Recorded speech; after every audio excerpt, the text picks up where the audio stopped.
through the provision of employment services, we have registered job seekers.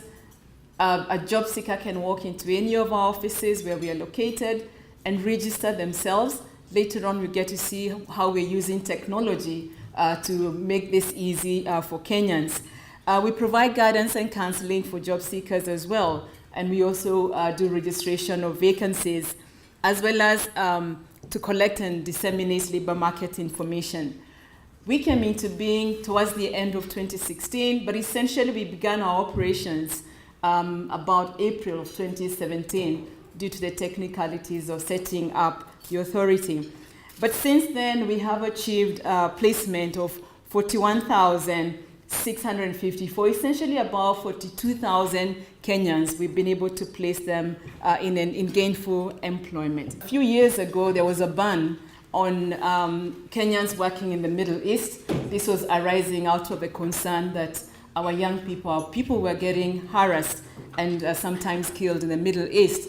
And there was a ban which was subsequently lifted about 2 years ago. So what we did then, at the time we had about 1,000 recruitment agencies, and following the ban, any agent who wished to work in the Middle East or to send Kenyans to the Middle East had to undergo vetting. And that is also one of our key services.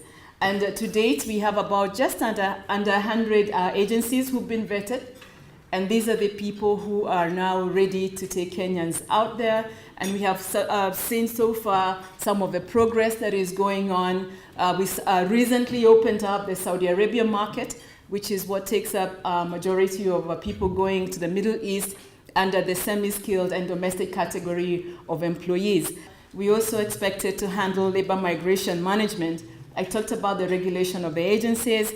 We're in the process of discussing and developing a labor migration bill as well with partners who are supporting us in this area, just to make sure that when we talk about foreign employment, there's a policy to it and there's a way in which we can, as Kenyans, can access foreign employment in a structured manner. We need to know who's out there and where they are at and what is really going on. Systems move all the time, and things do change all the time. And what you may have had is that we've had an issue of an industry saying, oh, the graduates that are coming through from the universities are not skilled. And we've been saying there's a skills mismatch. And we want to address this and say, okay, if we are saying there's a skills mismatch, then what's going to be done about it?